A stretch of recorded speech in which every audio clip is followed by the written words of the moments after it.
اعوذ باللہ من الشیطان الرجیم، بسم اللہ الرحمن الرحیم۔ عزیزان گرامی، آج قرآن مجید کی سورۃ مجادلہ جس کے اوپر آج ہم گفتگو کریں گے، سورہ مجادلہ کا جو مضمون ہے وہ جو شیخ صاحب نے ہماری کی تھی سورہ حجرات، کہ جس کے اندر معاشرتی کچھ برائیاں تھیں جو کہ بحیثیت قوم کے اندر ہمارے اندر موجود ہوتی ہیں، ان برائیوں کے اوپر یہاں ڈسکشن کی گئی ہے۔ یہ قرآن مجید کی 58 نمبر صورت ہے کہ جس کے اوپر آج ہم گفتگو کریں گے، اور اس کے اندر ایک خاتون ہے، انصاری خاتون، کہ جس کی پکار کو اللہ تعالیٰ نے آسمانوں پہ سنا اور اس کے اوپر یہاں ڈسکشن کی گئی ہے۔ یہ حولہ بنت سلبہ ایک خاتون ہے کہ جن کے وہاں پر یعنی جو قریش کے اندر ایک رائج تھا کہ زہار کا قانون کا قانون یہ ہوتا تھا کہ کوئی بھی شخص جو ہے وہ اگر اپنی بیوی کو کہہ دیتا کہ تم تو میری ماں کی پیٹھ کی طرح ہو، یہ ماں کی طرح ہو، تو اس کے اوپر وہ عورت حرام ہو جاتی تھی۔ یہ قانون دور جہالت سے چلتا چلا آ رہا تھا۔ تو اس صورت کی جو ابتدا، مجادلہ کا مطلب ہوتا ہے تکرار کرنا، بحث و تکرار کرنا، اور مجادلہ اگر دال کے اوپر ضرب لگائیں تو اس کا مطلب بحث و تکرار، اگر اس کے زیر لگائیں مجادلہ کریں تو اس کا مطلب بحث و تکرار کرنے والی۔ یہ وہ خاتون ہے کہ جس کو اس کے شوہر نے یہ کہہ دیا کہ تم میری ماں کی طرح ہو، میری ماں کی پیٹھ کی طرح ہو، جس کو ہم زہار کہتے ہیں، قرآن مجید کے اندر اس کو زہار کہا گیا ہے، تم میری ماں کی پیٹھ کی طرح ہو۔ تو اس کے بعد وہ خاتون بالکل حرام ہو جاتی ہے اپنے مرد کے لیے۔ اور وہ جو خاتون ہے، ایک تو یہ جیسے طلاق ہم دیتے ہیں نا، طلاق کا مقصد یہ ہوتا ہے کہ طلاق میں آپ رجوع کر سکتے ہیں۔ طلاق 2-3 قسم کی ہوتی ہے، ہم آگے جا کے پڑھیں گے، اس کے اندر رجوع بھی کیا جا سکتا ہے۔ لیکن یہ جو زہار کا قانون تھا، جس کے اندر کوئی رجوع نہیں کیا جا سکتا تھا، اس کا مطلب ہے کہ فار ایور ٹل ڈیتھ تک جو ہے وہ خاتون جو ہے اس مرد کے لیے حرام ہو جاتی تھی۔ اس نے نبی اکرم صلی اللہ علیہ وسلم کے پاس آ کے کیا ڈائلاگس کیے، کیا بحث و تکرار کی، اور کس طریقے سے اللہ کے نبی صلی اللہ علیہ وسلم کو منایا، کہا کہ بھئی آپ جو ہے نا میری بات کو سنیں، میری بات کو بتائیں، میرے لیے کوئی سولوشن نکالیں۔ یہ اس کے اوپر بحث کی گئی ہے۔ آئیے میں آپ کے سامنے چند ورسز کے پڑھ لیتا ہوں، پھر ہم انشاءاللہ اس کو لے کے چلتے ہیں۔ اس کا پہلا رکوع جو کہ 6 آیات پر مشتمل ہے، آج ہم اس کے اوپر ڈسکشن کریں گے، اور اس کے اندر دیکھیں گے اس کے اندر ایک ہی جو پہلا قانون ہے اس کے اوپر ڈسکشن ہے۔ آگے منافقین کا جو طرز عمل تھا، منافقین کا کردار تھا، مسلمانوں کے اندر منافقین تھے، ان کا کردار کیا تھا، وہ بھی آگے اگلی جو صورتیں، اگلی جو رکوع اس کے اندر ڈسکس کیا گیا ہے۔ اعوذ باللہ من الشیطان الرجیم، بسم اللہ الرحمن الرحیم۔ قد سمع الله قول التي تجادلك في زوجها وتشتكي إلى الله والله يسمع تحاوركما إن الله سميع بصير۔ الذين يظاهرون منكم من نسائهم ما هن أمهاتهم إن أمهاتهم إلى الله ولدنهم وإنهم ليقولون منكرا من قولي وزورا وإن الله لعفو غفورا۔ صدق اللہ العلی العظیم۔ قرآن مجید کی یہ آپ کے سامنے میں نے 2 آیات سورہ مجادلہ کی آپ کے سامنے تلاوت کی۔ یہ مدنی صورت ہے۔ آئیے اس کا ہم ترجمانی دیکھتے ہیں۔ اللہ نے اس کی سن لی اس عورت کی بات جو اپنے شوہر کے معاملے میں تم سے تکرار کر رہی تھی، اور اللہ سے فریاد کی جاتی ہے کہ اللہ تم دونوں کی گفتگو سن رہا ہے اور وہ سب کچھ سننے اور دیکھنے والا ہے۔ تم میں سے جو لوگ اپنی بیویوں سے زہار کرتے ہیں، ان کی بیویاں ان کی مائیں نہیں ہیں، ان کی مائیں تو وہی ہیں جنہوں نے ان کو جنا ہے۔ یہ لوگ ایک سخت ناپسندیدہ اور جھوٹی بات کہتے ہیں، اور حقیقت یہ ہے کہ اللہ بڑا معاف کرنے والا اور درگزر فرمانے والا ہے۔ رب اشرح لی صدری ویسر لی امری واحلل عقدۃ من لسانی یفقہوا قولی۔ عزیزان گرامی، قرآن مجید کی 58 نمبر سورت آپ کے سامنے میں نے اس کے 2 ورسز تلاوت کی ہے۔ انشاءاللہ ہم 6 ورسز پہ ڈسکشن کریں گے۔ قرآن مجید کی سورت کے اندر جو موضوعات، پہلے ہم اس کا تھوڑا سا تمہیداً میں اس کے اوپر تھوڑی سی گفتگو کروں گا کہ جن موضوعات کے اوپر اس کے اوپر ڈسکشن کی گئی ہے کہ منافقین کا جو طرز عمل تھا مسلمانوں کے ساتھ، جو بغض رکھتے تھے اور نفرت رکھتے تھے، اس کے اوپر یہاں بحث کی گئی ہے، اس کے اوپر یہاں یعنی تنبیہ کی گئی ہے، ان کا کردار سامنے رکھا گیا ہے، کمپیریزن کیا گیا کہ منافق کون ہے، مسلمان کون ہے۔ اچھا، منافق کون ہوتا ہے؟ منافق کی ڈیفینیشن کیا ہے؟ کیا منافق مسلمان ہوتے ہیں؟ ہاں، منافق یعنی ظاہری طور پر مسلمان ہوتے ہیں لیکن اندر وہ مسلمانوں سے بغض رکھتے ہیں، اندر وہ مسلمانوں کی جڑیں کاٹنے کے لیے کوشش تگ و دگ کرتا رہتا ہے، جب چاہے وہ دشمنوں کے ساتھ مل جاتا ہے، جب چاہے یہاں آگے بیٹھ جاتا ہے۔ تو وہاں منافقین کا جو طرز عمل تھا، جو ان کے اندر جو خاصیتیں پائی جاتی تھیں، ان کے اوپر یہاں بحث کی گئی۔ تو میں پہلے تھوڑا سا اس کو ہم کنکلیوڈ کر لیتے ہیں، ان چیزوں کا جو کہ آگے رکوعوں کے اندر بیان ہونی ہے، اس کو ہم ذرا سا سرسری تمہیداً لے لیتے ہیں۔ سب سے پہلے منافقین کے اندر یہ ایک وہاں وہ ایک عادت پائی جاتی تھی کہ وہ جتھا بندی کرتے تھے، یعنی اپنے گروہ بنا کے چلتے تھے، یعنی مسلمانوں کا ایک گروہ ہے، وہ اپنا ایک گروہ الگ بنا کے چلتے تھے۔ اس کے بعد ان کے اندر ایک بیماری تھی نجوہ کی۔ نجوہ کا اگلے رکوع میں تذکرہ ہے۔ نجوہ کا مطلب ہوتا ہے سرگوشی کرنا۔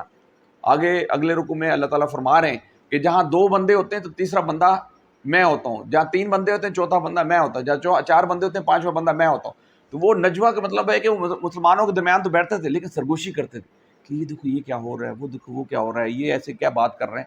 تو ان کے اندر ایک بیماری تھی جتھا بندی کی، دوسری یہ تھی کہ وہ گروہ بندی کے ساتھ نجوہ ان کے اندر موجود تھا، تیسرا یہ تھا کہ کہیں مسلمانوں کے ساتھ اگر اکٹھے ہوتے تھے اپنا گروپ الگ بنا کے بیٹھتے تھے۔ آج ہمارے اندر بھی یہ عادتیں موجود ہیں نا، کچھ کمیونٹیز کے اندر یہ عادت موجود ہے کہ جہاں بھی اکٹھے بیٹھے ہوں گے تو یہ اخلاقیات کے بھی بالکل اگینسٹ بتایا گیا ہے کہ جہاں اکٹھے بیٹھیں تو آپ اس لینگویج کو اختیار کریں جو سب کو آتی ہے، نہ کہ یہ کہ آپ الگ۔ کچھ کمیونٹیز کے اندر یہ بیماری پائی جاتی ہے کہ وہ جتنے مرضی بندے بیٹھے ہوں، جہاں وہ 2 کمیونٹی کے بندے اکٹھے ہوں گے تو آپس میں وہ جناب وہ کیا کریں گے، وہ گفتگو اپنی لینگویج میں کریں گے جو دوسروں کو سمجھ جائے گی۔ تو منافقین کے اندر بھی عادت تھی کہ وہ جب مسلمانوں کے درمیان بیٹھتے تھے اپنا گروپ الگ بنا کے بیٹھتے تھے۔ اس کے بعد اجتماع کے اندر خسر پسر کرنا، یعنی اجتماع کے اندر بیٹھے ہوئے خسر پسر کریں گے کہ یار یہ کیا ہو رہا، وہ کیا ہو رہا۔ اس کے بعد ان کے آتے کنکھیوں سے ایک دوسرے کو اشارے کرنا، وہ دیکھو کوئی آتا ہے تو اس کی طرف اشارہ کرتے ہیں یہ تو کیا ہے۔ اس کے بعد اس کے اسلام کے خلاف وہ ایک دوسرے وہ ابھارتے تھے، امیر کے خلاف ایک دوسرے کو ابھارتے تھے کہ یہ دیکھو یار یہ تو بڑا اپنے آپ کو چیمپئن سمجھتا ہے، اس کے کپڑے تو دیکھو، اس کی عادتیں تو دیکھو، اور یہ آیا ہمیں کرنے کے لیے۔ اہل ایمان کا تمسخر اڑاتے تھے، مذاق اڑاتے تھے، اور ان کے انفاق کا مذاق اڑاتے تھے۔ دیکھیے جنگ تبوک کے اندر ایک صحابی تھے کہ جنہوں نے جب اللہ کے نبی صلی اللہ علیہ وسلم نے پکارا کہ بھائی اب ایک بہت بڑا مارکا درپیش ہے کہ جس کے اندر ہر بندہ اپنے مال جان لے کے آئے، تو ہم دیکھتے ہیں حضرت ابو بکر صدیق گھر کا پورا سامان لے کے آ رہے ہیں، حضرت عمر فاروق اپنے گھر کا آدھا سامان لے کے آ رہے ہیں، اور ایک ایسے بھی صحابی تھے کہ جن کے پاس کچھ بھی نہیں تھا لیکن ان کے ایک جذبہ تھا، ان کے ایک قوت تھی، ان کے اندر ایک اسپرٹ تھی۔ وہ اٹھے اور جا کے ساری رات اپنے ایک یہودی کے باغ میں جاتے ہیں، وہ پانی دیتے ہیں، اور چند کھجوریں، ایک سا کھجور تقریباً 2-2.5 کلو کھجور تھی جو کہ لے کے آتے ہیں، آدھی جو ہے وہاں دے جاتے ہیں اور آدھی جا کے وہاں اللہ کے نبی صلی اللہ علیہ وسلم کے پاس پیش کر دیتے ہیں۔ اب یہ منافقین وہاں بیٹھے ہوتے اور وہ کہتے ہیں لو جی یہ مسلمان آئے ہیں جنگ جیتنے لگے، کھجوروں سے جنگ جیتیں گے، کھجوروں سے جنگ جیتیں گے۔ اور ساتھ ہی اللہ کے نبی صلی اللہ علیہ وسلم کے اوپر وحی نازل ہو جاتی ہے کہ یہ جو کھجور ہے، یہ جو کھجور لے کے آئے، یہ جو صحابی لے کے آئے، یہ راس المال ہے، جتنا مال ہے اس سب سے زیادہ جو اجر ہے اس کھجور کا ہے، کیونکہ اس کے اندر نیت جو ہے سب سے زیادہ جو خالص نیت تھی، کچھ نہ ہونے کے باوجود گھر میں کچھ نہیں ہے، کچھ بھی، تو وہ عظیم، ایک ہوتا ہے رخصت کا راستہ، ایک ہوتا ہے عزیمت کا راستہ۔ انہوں نے عزیمت کا راستہ اختیار کیا۔ رخصت کا راستہ کر سکتے ہیں اختیار کہ اللہ کے نبی میرے پاس تو کچھ بھی نہیں ہے، میں تو آپ کو نہیں، انہوں نے کہا کہ میں عزیمت کا راستہ اختیار کروں، ساری رات پانی دیتے ہیں، صبح ایک سا کھجور آدھی اپنے بچوں کو دیتے ہیں کھلانے کے لیے، آدھی لے کے آتے ہیں، اور وہ اللہ کے نبی صلی اللہ علیہ وسلم چھپا کے رکھا ہوتا ہے۔ اللہ کے نبی مسکراتے ہیں تو ان کو وہ کہتے ہیں تم کیا لے، ابو عقیل غالباً ان کا نام تھا، کہتے ہیں ابو عقیل تم کیا لے کے آئے ہو؟ کہتے ہیں میں اللہ کے نبی صلی اللہ علیہ وسلم میرے پاس تو کچھ نہیں، میں تو ساری رات وہاں پانی دیا اور یہ تھوڑی سی کھجور میں، مجھے شرم آ رہی ہے اتنے لوگ اتنا مال دیں گے، میں تو کچھ بھی نہیں۔ اللہ کے نبی کو وہی آتی کہ اس کو ابو عقیل کو بتا دو کہ یہ راس المال، تمام جو مال اکٹھا ہوا سب سے زیادہ جو اجر ملا اس کھجوروں میں۔ تو وہاں منافقین بیٹھے ہوئے تھے، وہ کرنا کیوں اشارہ کرتے لوگ یہ جنگ جیتیں گے، جا کے یہ جنگ جیتیں گے، ان کی حالت دیکھو، کھجور اتنی سی اور کہہ رہے ہیں ہم تو جنگ جیتیں گے۔ تو یہ ان کی منافقین کا طرز عمل تھا۔ اچھا اس کے بعد کیا تھا کہ جنگ تبوک کا واقعہ، منافقین یہ سمجھ رہے تھے کہ یار یہ منافقین کہتے تھے یار مسلمان بیوقوف ہیں، پاگل ہیں، ادھر اللہ کا نبی صلی اللہ علیہ وسلم ادھر منہ سے نکالتا ہی نہیں بات اور وہ دوڑتے چلے آتے ہیں، وہ ساری مغفرت دوڑتے چلے آتے ہیں، لبیک کرتے چلے آتے ہیں، اپنی جان ہتھیلی پہ لے کے پھرتے ہیں۔ ان کو تو اپنے کوئی فیوچر کا فکر ہی نہیں ہے، ان کو تو اپنے مستقبل کا کوئی فکر نہیں، ان کو تو اپنے بچوں کا کوئی فکر نہیں، کوئی اپنے گھر کا سارا مال لے کے آتا چلا جا رہا ہے، کوئی گھر کا اپنا آدھا مال لیتے چل رہا ہے، اس کو فکر نہیں آگے کیا ہوگا۔ تو منافقین کا طرز عمل یہ تھا کہ وہ کیا کرتے تھے وہ ایک دوسرے جب ان کو پکارا جاتا تھا تو وہ کیا ہر چیز لے کے آتا. دیکھیے اب یہ فیض، میں فیض کا ایک شعر آپ کے سامنے رکھتا ہوں. واپس نہیں پھیرا کوئی فرما جنوں کا، واپس نہیں پھیرا کوئی فرما جنوں کا، تنہا نہیں لوٹی کوئی آواز جرس کی. یعنی نبی مہربان صلی اللہ علیہ وسلم کی آواز منہ سے ابھی نکلی نہیں ہے، اور صحابہ اپنی جان مال اور وقت دینے کے لیے تیار ہیں، صحابہ اپنی جانیں کٹانے کے لیے تیار ہیں. ایک حضرت ابو طلحہ رضی اللہ تعالیٰ جنگ کے دوران جو ہے نا، وہ اللہ کے نبی صلی اللہ علیہ وسلم کے جو حصار تھا وہ ختم ہو گیا، اللہ کے نبی صلی اللہ علیہ وسلم کے سامنے آگے ابو طلحہ کھڑے ہو گئے، اور وہ یعنی تیروں کی بوچھار ہو رہی ہے، اور وہ ڈھال بن کے کھڑے ہو گئے، یہاں تک کہ چھنی ہو گئی، لیکن اللہ کے نبی صلی اللہ علیہ وسلم یعنی انہوں نے جان دینا گوارا کھڑی، لیکن نبی مہربان صلی اللہ علیہ وسلم کے سامنے سے ہٹنا گوارا نہیں کیا. یہ جو چیز تھی نا، تو منافقین جو ہے وہ بڑے پریشان تھے کہ یار یہ جو مسلمانوں کی بے وقوفی ہے نا، ان کی وجہ سے تو ہم جو ہے نا بالکل ننگے ہو جاتے ہیں، ان کی وجہ سے ہم تو سب کے سب سامنے کھل کے سامنے، کیونکہ وہ تو شر انگیزی پھیلانے، وہ تو منہ کے نام کے مسلمان تھے، اندر تو ان کے اندر ایمان نہیں تھا، وہ تو نام کے مسلمان تھے. وہ کہتے یار یہ عجیب بے وقوفیاں کرتے ہیں، ذرا سی بات ہوتی ہے فوراً جان تیلی بے کیے نکل جاتے ہیں. تو یہ عجیب بندے کہ ان کو کس چیز کی فکر نہیں ہے. تو اس لیے یعنی یہ جو ان کا طرز عمل تھا، اس مجادلہ سورہ مجادلہ کے اگلی آیات میں بتایا گیا. پہلی آیات کے اندر ظہار کا قانون وہ ہم پڑھیں گے، وہ بتایا گیا. دوسری آیات کے دوسری جو رکوع ہے 7 سے 10 آیات کے اندر جو ہے منافقین کی خفیہ سرگوشیاں، اور ان کا یعنی وہ یہاں تک کہ وہ سلام بھی کرتے تھے نا، سلام بھی اس طرح کرتے تھے کہ جس طرح ان کے اوپر یعنی ذرا سا الفاظ کی ہیر پہ کہ ذرا جس طرح تمہارے پر لعنت ہو، ٹھیک ہے، ان کے بد دعا دی کرتے تھے. تو منافقین ہر وقت یہ اس چکر میں رہتے تھے. اور تیسرا وہ ان کو تہذیبی مجلسی تہذیب سکھائی گئی کہ مجلس کے اندر جب آپ بیٹھتے ہیں کس طرح آپ کو بیٹھنا ہے. اگر نبی اکرم صلی اللہ علیہ وسلم کی محفل میں بیٹھے ہیں، مسجد کے اندر بیٹھے ہوئے ہیں، تو سمٹ کے بیٹھیے، پیچھے سے آنے والوں لوگوں کے لیے جگہ ہونی چاہیے، اور آگے جو ہے نا آگے بیٹھیے تاکہ پیچھے یہ آداب سکھائے گئے. اس کے بعد جو ہے تخلیہ. اس کے بعد نبی اکرم صلی اللہ علیہ وسلم لوگ اکثر منافقین کیا کرتے تھے، جب آتے تھے نا تو نبی اکرم صلی اللہ علیہ وسلم کی محفل میں آ کے تو جان بوجھ کے وہ اللہ کے نبی سے ہم کہتے ہیں کہ اللہ کے نبی مجھے تھوڑی کوئی آپ سے علیحدگی میں بات کرنی، جان بوجھ کے امپوز کرنے کے لیے، جان بوجھ کے یہ دکھانے کے لیے کہ میں جو ہوں اللہ کے نبی صلی اللہ علیہ وسلم کا سب سے قریبی ساتھی ہوں. آپ نے دیکھا نا آج کل ہمارے معاشرے کے اندر بھی ہوتا ہے کہ کچھ لوگ ایسے ہوتے ہیں جو صرف ٹی سی کرتے ہیں، ایسے ہی نا کچھ لوگ صرف جو ہے نا کسی بڑے مینیجر کی صرف یہ کرتے ہیں کہ یہ تاکہ لوگوں کو نظر آئے کہ میں اس کا بالکل خاص بندہ ہوں، جس کی وجہ سے جو ہے نا یہ مجھے جو ہے نا بڑی جو ہے نا وہ فوقیت حاصل ہے، دوسروں سے فوقیت. تو اللہ کے نبی صلی اللہ علیہ وسلم کے ساتھ جو منافقین تھے نا، وہ بھی جان بوجھ کے جو ہے نا وہ تخلیہ کے اندر کوشش کرتے تھے گفتگو کرنے کی، اور سب کے سامنے بیٹھے ہوئے لیکن کہتے اللہ کے نبی ذرا مجھے آپ سے تھوڑی سی بات کرنی ہو، جاگے بات کرتے تھے. تو اللہ کے نبی یہاں اگلی آخری آیت میں بتایا گیا کہ اگر تم کوئی ایسی بات کسی نبی سے کرنا چاہتے ہو تو اپنے صدقہ دیا کرو. یعنی یہ کچھ عرصے کے لیے قانون نافذ رہا کہ صدقہ دے کے پھر اللہ کے نبی صلی اللہ علیہ وسلم کے پاس آؤ اگر تخلیہ میں بات کرنی. پھر کچھ عرصے تک یہ قانون برقرار رہا، اس کے بعد یہ صدقے کا قانون ختم ہو گیا. اس کا مطلب یہ بتایا جا رہا ہے کہ ہر چھوٹی موٹی بات کو جا کے آگے یعنی آپ اپنے لیڈر سے نہ کریں، بلکہ ایک تھرو پراپر چینل جو ہے نا جو اس کا طریقہ کار بتایا گیا اس کے مطابق چلیں. تو اب آئیے ہم یہ دیکھتے ہیں. تو یہاں جو منافقین کے اندر نجوہ کی یعنی ایک لعنت پائی جاتی تھی، فرقہ بندی کی لعنت پائی جاتی تھی.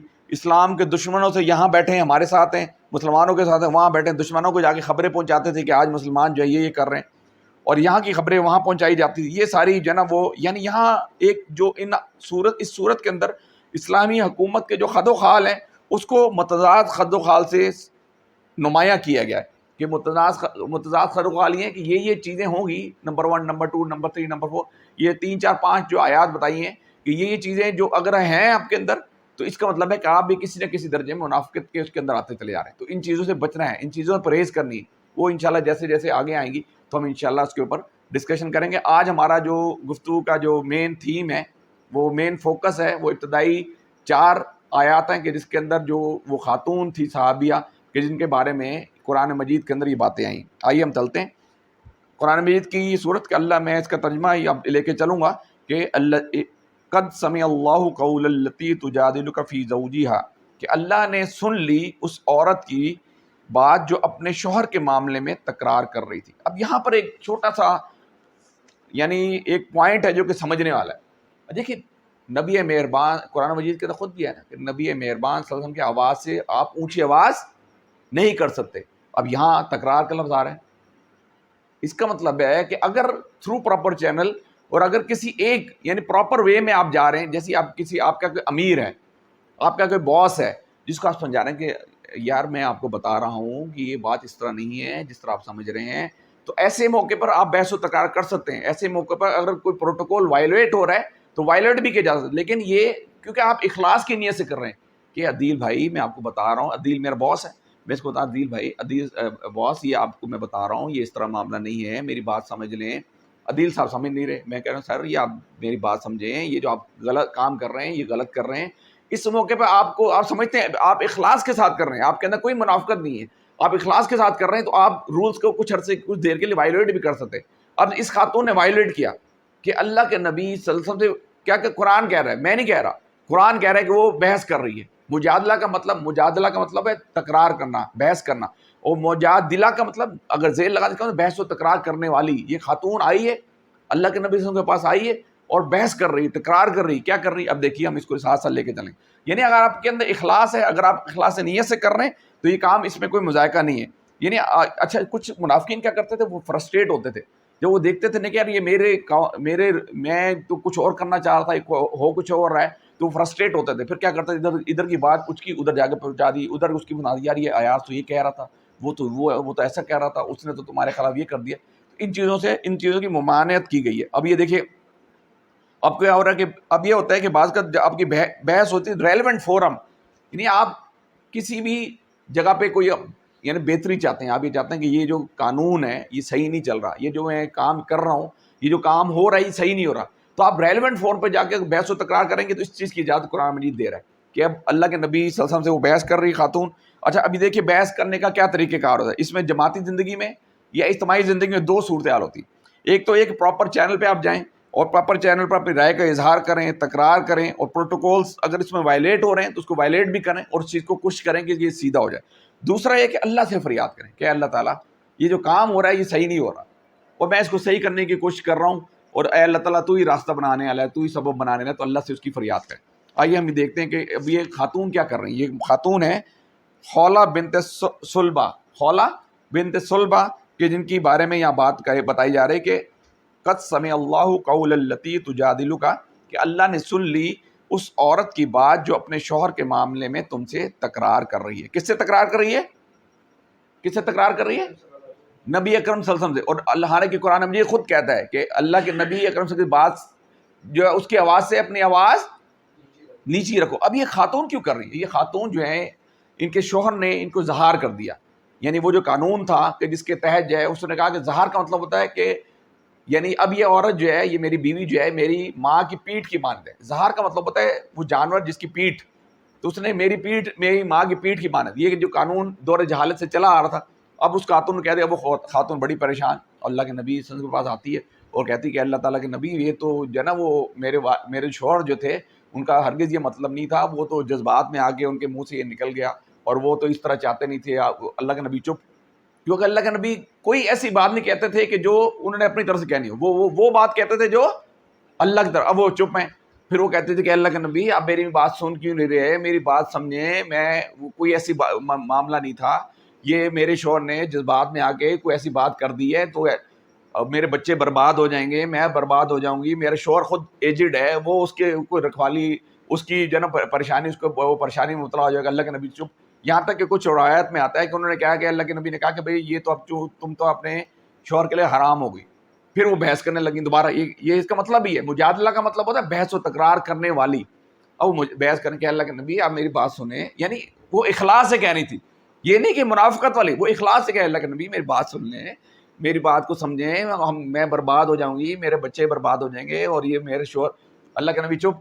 وہ جو ہے نا وہ چپ بیٹھا. یہاں تک کہ ان کے وہی نازل ہوئی تھی، اسی وقت وہی نازل ہوتی.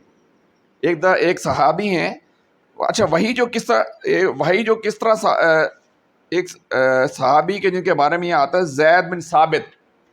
وہی جو نازل ہوتی تھی نا، وہی کا نزول اس طرح ہوتا تھا کہ اللہ کے نبی صلی اللہ علیہ وسلم بیٹھے ہیں سخت سردی کے اندر. یہ مدنی سورت پڑھ رہے ہیں، مدینہ کے اندر سردی بھی پڑتی ہے اور گرمی بھی پڑتی ہے. سخت سردی کے اندر اللہ کے نبی صلی اللہ علیہ وسلم بیٹھے ہیں. یہ اس موقع پہ نہیں، جنرل میں بات کر رہا ہوں. وہی کا نزول کس طرح ہوتا ہے؟ اللہ کے نبی صلی اللہ علیہ وسلم بیٹھے ہیں سخت سردی میں، پسینے آ گئے اور ایسے چند غنودیے اور ان کو وہی نازل ہو گئی. یعنی نارمل حال میں سخت سردی میں بیٹھے ان کو غنودی. ایک دفعہ زید بن ثابت کے یعنی ران پہ سفر کیسے سوئے ہوتے ہیں اور ایک دم وہی نازل ہوتی ہے ایسے غنودی میں. اور زید بن ثابت کہتا ہے مجھے ایسا لگا جیسے میری ران کی ہڈی جو ہے ٹوٹ جائے گی. ایک اور جگہ آتا ہے کہ روایت کے اندر آتا ہے کہ اللہ کے نبی صلی اللہ علیہ وسلم ایک سواری کے اوپر سفر کر رہے ہیں اور جیسے وہی نازل ہوئی ایسے ہلکا سا غنودگی نازل ہوئی اور جانور ایسے جیسے دب گیا، بیٹھ گیا. اس کے اوپر جیسے من و وزن اس کے اوپر پڑ گئی، یہ وہی اس طرح نازل ہوتی تھی. اب اللہ کے نبی صلی اللہ علیہ وسلم بیٹھے ہوئے اور کوئی جواب نہیں دے رہے. کن کو؟ حضرت خولہ کو کوئی جواب نہیں دے رہے، کیونکہ اپنی طرف سے جواب دے، کہتے ہیں بھائی میں قانون بنا ہوا ہے، میں کیسے جواب دے سکتا. اسی دور میں اللہ تعالیٰ کی وحی نازل ہوئی تھی، یعنی وحی نازل ہوتی ہے اور اللہ کے نبی صلی اللہ علیہ وسلم کو بتا دے. اللہ کے نبی بتا، یعنی کچھ روایت میں کہہ دیتے کہ بھائی اب تم جو ہے اپنے شوہر کے لیے حرام ہو گئی ہو، اب اس سلسلے میں کچھ نہیں کر سکتا. تو اللہ وہ کہتی ہیں کہ اللہ کے نبی آپ میری بات سمجھیں، میری بات مانیں، میں بڑا مشکل میں پھنس جاؤں گی. یہ انہوں نے اس طرح نہیں کہا تھا جس طرح سے میں نے. ابھی دیکھیے ہم ڈائلاگس، اب کیا قرآن مجید کے ڈائلاگس ایز اٹ از ہم پڑھتے ہیں. اللہ نے اس کی سن لی کہ اللہ نے سن لی اس عورت کی بات جو اپنے شوہر کے معاملے میں تم سے تکرار کر رہی تھی. کیا کر رہی تھی؟ تکرار کر رہی تھی، اور اللہ سے فریاد کی جا رہی. میں ترجمہ پڑھ رہا ہوں، میں تفسیر نہیں کر رہا. اور اللہ سے فریاد کی جاتی تھی کہ اللہ تم دونوں کی گفتگو سن رہا ہے. کس کی گفتگو سن رہا ہے؟ اس خاتون کی اور نبی اکرم کو جواب. ایک قانون بنا ہوا ہے، اسلام کا قانون تھی نہیں، لیکن اسلام اس بارے میں چپ ہے. اس زہار کے قانون کے معاملے میں اسلام سائلنٹ ہے. کوئی قانون، کوئی شریعت کا قانون ابھی نافذ نہیں ہوا. اب اللہ کے نبی صلی اللہ علیہ وسلم کو آگے اللہ تم دونوں کی گفتگو سن رہا ہے، وہ سب کچھ سننے اور دیکھنے والا ہے. تم میں سے جو لوگ اپنی بیویوں سے زہار کرتے ہیں، ان کی بیویاں ان کی مائیں نہیں ہیں. ان کی مائیں تو وہی ہیں جنہوں نے ان کو جنا ہے. اور یہ لوگ ایک سخت ناپسندیدہ اور جھوٹی بات کہتے ہیں. اب دیکھیے قرآن مجید کے اندر جو اسلام کے اندر مائیں جو ہے، ماؤں کا درجہ، ایک تو وہ ماں ہے کہ جس نے آپ کو جنا ہے. ایک تو وہ دوسری ماں وہ ہوتی ہے جو کہ آپ کی دادی، وہ بھی ایک ماں کا درجہ رکھتی ہے. آپ کی نانی، وہ بھی آپ کی ماں کا درجہ رکھتی ہے. آپ کی ساس، وہ بھی ایک ماں کا درجہ رکھتی ہے. اور نبی مہربان صلی اللہ علیہ وسلم کی جتنی بھی ازواج ہیں وہ بھی آپ کے لیے ماں کا درجہ رکھتے ہیں. یہ مائیں ہیں جو کہ جن کو ماں کا درجہ دیا گیا ہے. اب یہاں پر جو زہار کا قانون بتایا، حضرت خولہ ان کے شوہر اوس بن صامت انصاری ہیں، ٹھیک ہے. اب یہ ان سے بحث و تکرار ہو رہی ہے. اب ایک اور حضرت عمر فاروق رضی اللہ تعالیٰ کے ایک واقعہ ملتا ہے ان کے دور خلافت کے اندر. وہ ہوتا ہے ایک دفعہ آپ جا رہے تھے مختلف سرداران قریش کے ساتھ، حضرت خولہ سامنے آ جاتی ہیں. حضرت خولہ سامنے آئی تھی اور اللہ کے نبی صلی اللہ علیہ وسلم کو کہتی ہیں اے عمر، پہلے تو عمر تھا، آج تو امیر المومنین بن گیا. بڑی لمبی چوڑی گفتگو ڈسکشن اس کے اندر ہوتی ہے. تو وہ سنتے رہتے ہیں یہاں تک کہ کافی ٹائم ہو جاتا ہے. اس کے بعد خولہ ان کو بتا کے نکل جاتی. تو سردار وہ صحابی پوچھتے ہیں کہ اللہ کے اے امیر المومنین، آپ ایک عام سی خاتون کے لیے جو ہے اتنے بڑے بڑے سرداران قریش کو آپ نے روک کے رکھا اور آپ ان کی بات سنتے رہے چپ کر کے، اور وہ اتنا کچھ کہہ کے چل گئی. کہتے تم نہیں سمجھ سکتے کہ یہ وہ خاتون ہے کہ جس کی آواز جو ہے ساتویں آسمان پر اللہ تعالیٰ نے سنی، اس کو رسپونڈ کیا اس خاتون کی آواز کو. وہ جو خاتون بحث کر رہی ہے اس کو رسپونڈ کیا. یہ اگر خاتون مجھے سارا دن بھی کھڑا رکھتی تو میں صرف نماز کی اجازت سے لیتا، میں ان کی سارا دن کی بات سنتا. مجھے تمہاری پرواہ نہیں ہے، مجھے اس کی پرواہ ہے. یہ وہ خاتون ہے کہ جس کی آواز ساتویں آسمان پر سنی گئی. تو اس کے بارے میں یہ جو ہے یہ بتایا گیا. ایک اور جگہ پہ دوبارہ ایک خولہ، حضرت خولہ ان کو ملی اور وہ کہتی ہیں کہ اے عمر، تم پہلے بکریاں چراتے تھے، پھر تم عمر بنے، آج تم امیر المومنین بن گئے ہو. یہ ایک اور جگہ پر ایک ان کا واقعہ جو ہے بتایا جا رہا ہے. تو یہ ٹھیک ہے. تو یہاں پر ان کی مائیں تو وہی ہیں کہ جنہوں نے ان کو جنا. یہ لوگ ایک سخت ناپسندیدہ اور جھوٹی بات کہتے ہیں، اور حقیقت یہ ہے کہ اللہ بڑا معاف کرنے والا اور درگزر فرمانے والا ہے. یعنی یہاں پر بتایا جا رہا ہے کہ جو زہار کا قانون اگر کسی سے ہو جائے، ایک تو اس کو ٹوٹلی رد کر دیے گا. شریعت کے اندر ایک نیا قانون نافذ کر دیا گیا کہ زہار کا کوئی قانون نہیں کہ جو کہ دور جہالت سے چلتا چلا آ جائے، آج اس کو ختم کر دیا جاتا ہے. اچھا، یہاں پر بتایا جا رہا ہے کہ اللہ درگزر کرنے والا، معاف کرنے والا، لیکن اس کے لیے آگے دیکھیے، ادھر آگے چلیں گے ہم، آگے پتہ چل جائے گا. والذین یظاہرون من نسائہم، جو لوگ اپنی بیویوں سے زہار کریں پھر وہ اپنی اس بات سے رجوع کریں جو انہوں نے کہی تھی، یعنی اپنی بات سے رجوع کر لی. اب رجوع کرنے کا پہلے آپشن نہیں تھا. اب دیکھیے میں آپ کو تھوڑی سی یہ بات بتا دیتا ہوں کہ طلاق جو ہے 3 قسم کی اسلام کے اندر جو موجودہ اس وقت جو رائج ہے، طلاق کا سسٹم رائج. طلاق جو ہے 3 قسم کی ہوتی ہے. ایک تو طلاق رجعی ہوتی ہے کہ جس کے اندر نکاح ثانی کی کوئی ضرورت نہیں ہے، ایک سرٹن ٹائم ہے، 3 مہینے ہے، کہ جس کے اندر آپ نے رجوع کر لیا تو اس کا مطلب ہے کوئی نکاح آپ کو دوبارہ نہیں کرنا پڑے گا. آپ نے رجوع کر لیا، وہ نکاح پرانا برقرار رہے گا. اس کو کہتے ہیں طلاق رجعی. دوسری ہوتی ہے طلاق بائن. طلاق بائن میں کیا ہوتا ہے کہ علیحدگی تو ہو جاتی ہے، علیحدگی تو ہوگی، یعنی آپ کے 3 مہینے یا 6 مہینے کی علیحدگی ہوگی، لیکن نکاح دوبارہ ہو سکتا ہے. یہ آپشن رہتے ہیں. ایک تیسرا طلاق ہوتا ہے طلاق مغلق، کہ جس کے اندر بھی آپشن موجود ہے. طلاق مغلق یہ ہے کہ آپ کا ٹوٹل آپ کی طلاق ہو گئی ہے، لیکن اب بھی آپ کے پاس آپشن ہے کہ وہ خاتون جو ہے کسی اور فرد سے نکاح کرے، اس سے اگر طلاق ہو جائے یا وہ فرد مر جائے تو آپ دوبارہ اس خاتون سے نکاح کر سکتے. لیکن یہ اظہار کے قانون میں جب آپ نے اس کو کہہ دیا، منہ سے کہہ دیا نا، اس کے بعد ختم. طلاق بائن، طلاق رجعی، طلاق بائن اور طلاق مغلق. مغلق. اس کے اندر بھی آپشن ہے کہ وہ خاتون جو ہے وہ اس وقت یعنی کسی دوسرے مرد سے نکاح کرے، اور وہ مرد اگر مر جائے یا مرد وہ اگر چھوڑ دیتا ہے تو آپ پہلے والے اس سے نکاح کر سکتے ہیں. لیکن یہ جو زہار کا قانون چلتا چلا آ رہا تھا دور جہالت کے اندر، اس کے اندر کوئی آپشن نہیں تھی ٹل ڈیتھ. بس ایک چیز ہو گیا اب تمہارے لیے حرام ہو گئی. دیکھیں اہل تشیع کے اندر مولانا ڈاکٹر اسرار صاحب کہتے ہیں کہ وہ ایک دفعہ ایک جگہ گئے کہ جہاں اہل تشیع کے اندر قانون کیا ہے طلاق کا. وہ کیا کرتے ہیں کہ طلاق وہ کہتے ہیں اس وقت تک نہیں ہوتی کہ جب تک دو گواہوں کی موجودگی میں طلاق ہوتی ہے. اگر ایک مرد جو ہے اپنی عورت کو 100 مرتبہ طلاق دے دے، وہ کہتے ہیں طلاق نہیں ہوتی. 100 مرتبہ طلاق دے، طلاق نہیں ہوتی جب تک کہ دو گواہوں کی موجودگی میں طلاق دے گا تو طلاق ہوگی. تو یہ ڈاکٹر صاحب نے کہا. لیکن وہ کہتے ہیں ڈاکٹر صاحب نے کہا کہ میں نے جب ان کی محفل میں گیا، میں نے ان سے سوال کیا کہ تم یہ کہتے ہو کہ دو گواہوں کی موجودگی میں، وہ کہتے ہیں کوئی بات کی خالی اکیلا کہے تو کوئی بات کی اہمیت نہیں ہوتی. انہوں نے کہا جب خالی بات کی اہمیت نہیں ہوتی تو وہ مرد جو ہے جب پہلی مرتبہ نکاح کرتا ہے صرف ہاں کہتا ہے تو وہ طلاق وہ اس کے لیے حلال ہوتی ہے، وہ خاتون اس کے لیے جائز ہو جاتی نا. ایک زبان سے ایک لفظ نکالتا ہے اس کے لیے وہ عورت جو ہے جائز ہو جاتی. تو یہ تم نے بہرحال ان کا ایک اپنا ایک نقطہ نظر ہے، ان کے اہل تشیع کے مکتب فکر کے اندر ان کا اپنا ایک نقطہ نظر ہے. واللہ عالم. بہرحال انہوں نے ایک پوائنٹ رکھا کہ یہ بھی تھا. جی نہیں نکاح میں چاہیے تھا، لیکن آپ زبان سے ہاں کہہ دیتے نا. اگر نکاح ویسے بھی ہو جائے نا، آپ نے منہ سے اگر کہہ دیا، اقرار کر دیا تو نکاح ہو جاتا ہے. وہ گواہوں کی ضرورت اس وقت ہوتی ہے کہ آپ لوگوں کو دکھانے کے لیے، تاکہ آپ کے ساروں کو پتہ چل جائے کہ یہ اس کی شادی ہو گئی ہے. ٹھیک ہے. تو بہرحال انہوں نے ان کا ایک پورا ایک ڈیٹیل ہے، لیکن ہم نے اس پہ ڈسکشن ہم اس پہ نہیں کر رہے. اچھا آگے چلیے. ان کی مائیں تو وہ ہیں کہ جنہوں نے ان کو جنا ہے. یہ لوگ ایک سخت ناپسندیدہ اور جھوٹی بات کہتے ہیں، اور حقیقت یہ ہے کہ اللہ بڑا معاف کرنے والا اور درگزر کرنے والا ہے.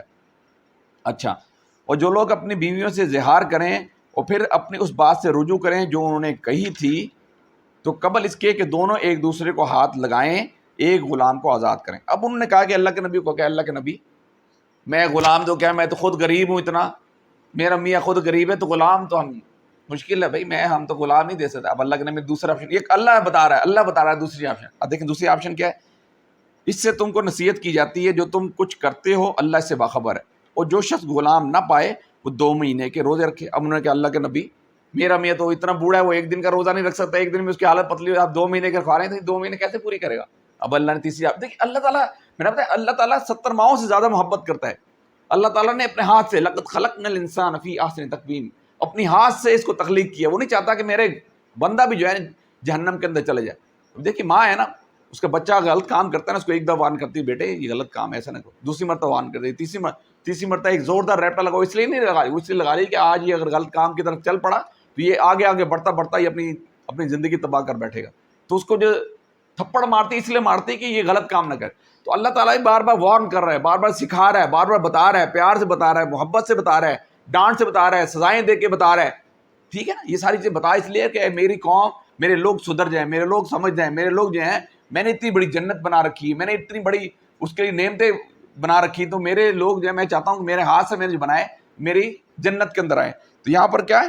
اچھا وہ اور جو شخص غلام نہ پائے وہ 2 مہینے کے پے در پہ روزے رکھے قبل اس کے کہ دونوں ایک دوسرے کو ہاتھ لگائیں، اور جو اس پہ بھی قادر نہ ہو وہ 60 مسکینوں کو کھانا کھلائیں.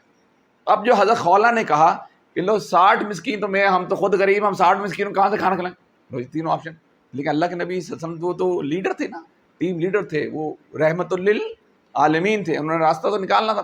انہوں نے صحابہ کرام کے درمیان کہہ دیا کہ بھائی کون ہے جو 60 مسکینوں کو ان کی طرف سے کھانا کھلا سکتا ہے. انہوں نے ایک صحابی اٹھے، انہوں نے کہا ٹھیک ہے میں کھلاتا ہوں. تو وہ ان کے لیے پھر وہ جو قانون تھا وہ ختم ہو گیا اور وہ ایک دوسرے کے ساتھی ہو گئے. اچھا آگے چلیے، بس اب صرف ترجمہ پڑھ لیتے ہیں ایک آدھ آیت کا، اور اس کے بعد یہ حکم اس لیے دی جا رہا ہے کہ تم اللہ اور اس کے رسول صلی اللہ علیہ وسلم پر ایمان لاؤ. یہ اللہ کی مقرر کی ہوئی حدیں ہیں اور کافروں کے لیے دردناک سزا ہے. جو لوگ اللہ اور اس کے رسول کی مخالفت کرتے ہیں وہ اسی طرح ذلیل و خوار کر دیے جائیں گے جس طرح ان سے پہلے کے لوگ ذلیل و خوار کیے جا چکے. ہم نے صاف صاف آیات نازل کر دی ہیں اور کافروں کے لیے ذلت کا عذاب ہے. اس دن یہ ذلت کا عذاب نہ ہونا جب اللہ عذاب ہے اس دن جب اللہ اور ان سب کو پھر سے زندہ اٹھائے گا اور انہیں بتا دے گا کہ یہ کیا کچھ کرتے آئے ہیں. وہ بھول گئے ہیں مگر اللہ نے ان کا سب کی ادھرا گن گن کر محفوظ کر رکھا ہے اور اللہ ایک ایک چیز پر شاہد ہے۔ عزیزان کرام، یہ قرآن مجید کی سورہ مجادلہ، میں نے بتایا مجادلہ کا مطلب ہوتا ہے کہ بحث و تکرار کرنے والی۔ اس کے اندر جو ڈسکشن بیسیکلی جو کی جا رہی ہے وہ کس سورہ سے کمپیریزن میں نے آپ کو بتایا تھا، جو کہ شیخ صاحب نے سورہ بتائی تھی، سورہ حجرات کے اندر جو قوانین بتائے گئے ہیں نا، جو منافقین کے اندر موجود ہیں، ایک ایک بتا دیں تو ہم اس کو وائنڈ اپ کرتے ہیں۔ کون کون سے اس کے اندر جو چیزیں بتائی گئی؟ ہاں، سرگوشیاں، اس کو عربی میں کیا کہتے ہیں؟ نجوہ، ٹھیک ہے، وہ نجوہ کرتے تھے۔ منافقین کیا کرتے ہیں؟ نجوہ کرتے تھے، محفل میں بیٹھے سرگوشیاں کرتے تھے، تو یہ نجوہ کرتے تھے۔ اور کیا کرتے تھے جی؟ آنکھوں سے، کنکھیوں سے اشارے کرنا مطلب۔ اور چلیں میں بس یہ ریپیٹ کر دیتا ہوں کہ وہ کیا کرتے تھے جی؟ سرگوشیاں کرتے تھے، جتھا بندیاں کرتے تھے، نجوہ کرتے تھے، گروپ سارے مسلمان کٹھے بیٹھے ہوئے اپنا گروپ الگ جا کے بنا کے بیٹھتے تھے اور خسر پھسر کرتے تھے، اور امیر کے خلاف ایک دوسرے کو ابھارتے تھے، ٹھیک ہے، کنکھیوں سے ایک دو کہتے ہیں یار وہ آگے، اور کہ انفاق کا مذاق اڑاتے تھے۔ میں نے ایک جنگ تبوک کا واقعہ بتایا تھا، وہ بتائیں پھر دعا کراتے ہیں جی۔ جنگ تبوک کا ابو عقیل کا جو واقعہ بتایا تھا، منافقین نے کیا کہا؟ ہاں ہاں، کیا ہاں، انہوں نے کہا یہ کیا جنگ لڑیں گے، یہ اتنی سی کھجور لے کے آئے ہیں اور یہ آئے ہیں جنگ لڑنے، تبوک کی جنگ لڑنے آئے ہیں اور اتنی سی کھجور لے کے آئے، دیکھو جی اب یہ مسلمان جو ہے نا، یہ اب یہ لڑیں گے۔ منافقین بیچ میں کاٹنے پہ لگے رہتے تھے، ادھر کی خبریں ادھر، ادھر کی خبریں ادھر پہنچاتے تھے۔ یہ اگلی ساری آیات کے اندر ان ساری چیزوں پہ ایمفسائز کیا گیا ہے، ان چیزوں کو بتایا گیا ہے۔ تو اللہ تعالیٰ سے دعا ہے کہ اللہ تعالیٰ ہمیں ان باتوں سے بچنے کی، جن کو قرآن کہتے ہیں ان سے بچنے کی، اور جن باتوں کو کرنے کا حکم دے گا اس کو کرنے کی توفیق عطا فرمائے۔ اقول قولی ھذا استغفر اللہ لی ولکم ولسائر المسلمین۔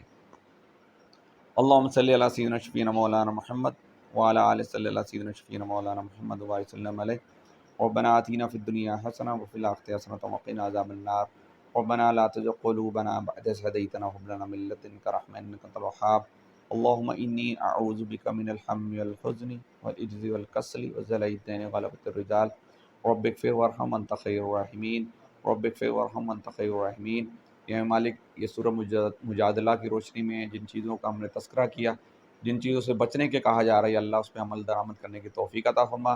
یا اللہ یہ نجوہ، یہ خسر پھسر، یہ معاشرے کے اندر جو بہت ساری معاشرتی بیماریاں کہ جس کا تذکرہ یہاں کیا گیا ہے، یا اللہ اس سے ہمیں بچنے کی توفیق عطا فرما۔ یا مالک، ہر معاملے کے اندر قرآن مجید سے ہدایت حاصل کرنے کی توفیق عطا فرما۔ یا اللہ ہر معاملے کے اندر قرآن مجید جس طرح بتاتا ہے اس طرح چلنے کی توفیق عطا فرما۔ صلی اللہ تعالیٰ علیہ خیر کی سیدنا مولانا محمد وعلی آلہ وصحبہ اجمعین برحمتہ۔